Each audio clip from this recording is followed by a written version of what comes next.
Alright, here today I have an original Xbox. For the longest time I've wanted to get an original Xbox.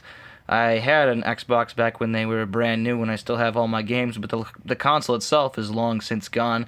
So I picked this one up at the thrift store for 15 bucks with all the cords, the controllers, and I was hoping to have a good old time with it, and if it didn't work, I was pretty confident that I'd be able to fix it.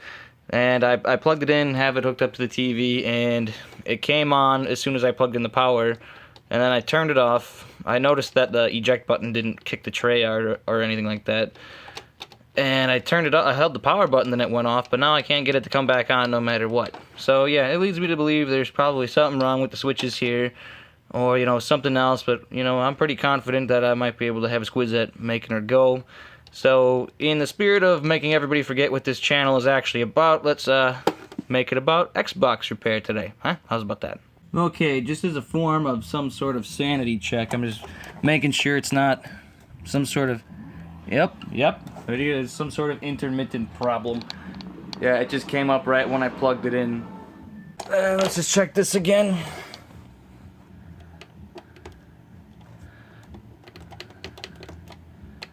No eject. It makes me think that maybe some switch in here might be jammed up because it just came on the instant it hit power. Power off works. Now, see if this test is repeatable. Will it come on or will it? Okay, now it comes on. So it's doing whatever the fuck it feels like now. Before I couldn't get it to come back on after I did that. Drawer. Check out the tray. Alright, just for the hell of it, I just tried pressing the button and kind of wiggling, and of course the drawer comes out now. So there might be less wrong with this than I was even thinking. Like, it's probably just needs like some contact cleaner in the switch there, and maybe just doing this enough might. Seems pretty consistent that that's the thing. These troubleshooting steps. Okay, we're gonna try a game real quick. Not a bad choice. Come on, Crypto. Will she work? Any chance? Ugh. Oh boy.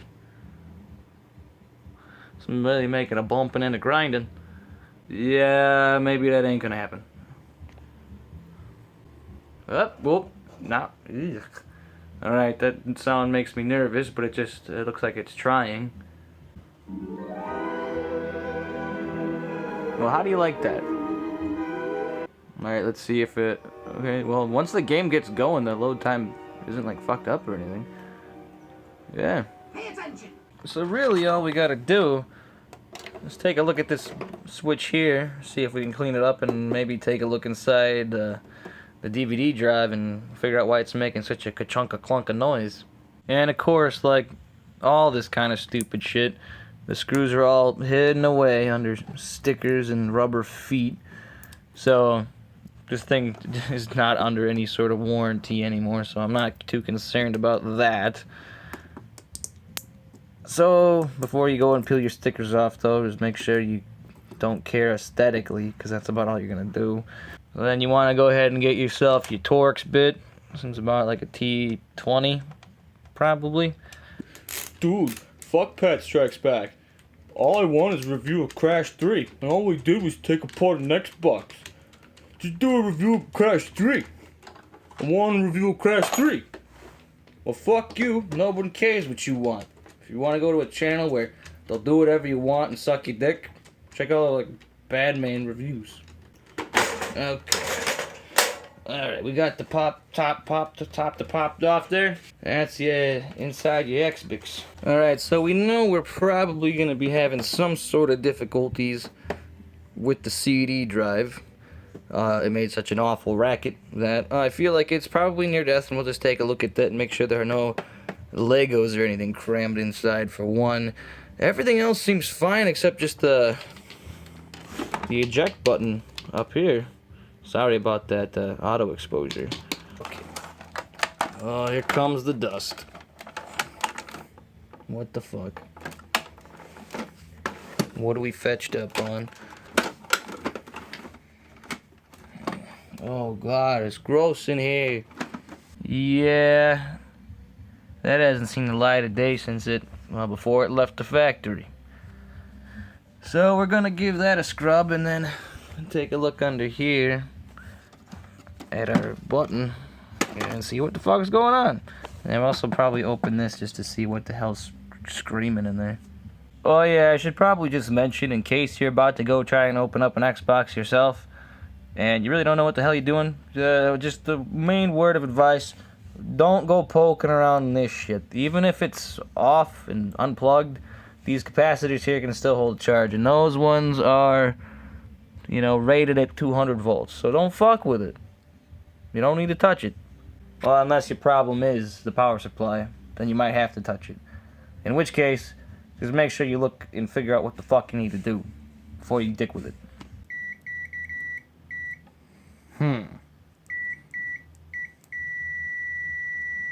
Mother. Alright, so we got our front panel board all extracted here and hooked up to the meter. We press it. Seems like it's functioning the way it should. Uh-oh. This DVD drive is just a little bit clunky and it doesn't like to eject every time when you press the button. So I'm just, gonna give her a lubing. A little bit of a dab here and there. The pain in the ass part with these fucking things, they don't use a standard like Molex power like a real DVD drive do. So can't just change it. Well, I got the new LEDs wired up in here, and if I poke at it, they work. But for some reason the Xbox ain't turning them on. Alright, so I just got this rigged up here. We test these. There's our blue lights. I don't know whether you'll be able to see that. And then if we want to check the power button, it's pin 2 and 4. 2 is the power button, so I get a beep every time you press it. Then 4 is the eject button. So I know the problem with the eject button is not at this point in the circuit. Okay, so now I got it grounded to the case, and then it's actually plugged into the motherboard on the console now. So if I try this should be power button. Then this should be eject button.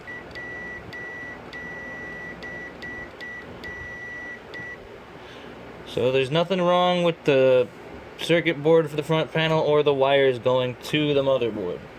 Here's the front panel header, and then it goes through a couple of resistors here. It would normally go along a trace that goes all the way around the board back to this is the microcontroller chip that does all the front panel bullshit. So yeah, it doesn't look like a lot, but hacking, cracking some jumper wires on a surface mount board is probably the worst fucking thing ever. Alright, so the real main problem I was having with this thing when I got it was the eject button wouldn't always fucking work. You'd press it and it wouldn't do shit. You'd hold it and then after a second it might come out, it might not.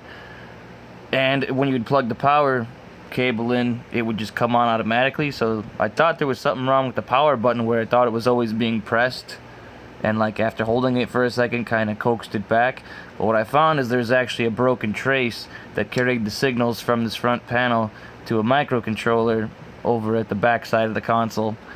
And I actually went ahead and wired a new resistor and extra wires to just bypass the traces on the motherboard entirely, and now it works fucking perfect. And I got some fancy blue LED ring lighting. Look at, see? Never misses a beat. Not a fucking one. Yep. Who pressed you? I pressed you. Who pressed you? Yep. Bitch. Okay, well there it is. I'll put back together and running some Twinsanity right now. So, works great. I also fixed the disk drive so it's not screaming every time it's accessing the disk.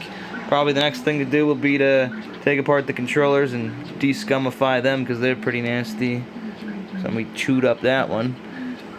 Well, yeah, if you guys thought this was interesting, let me know. I could do more stuff like this. I have a lot of fun taking things apart, trying to make things work.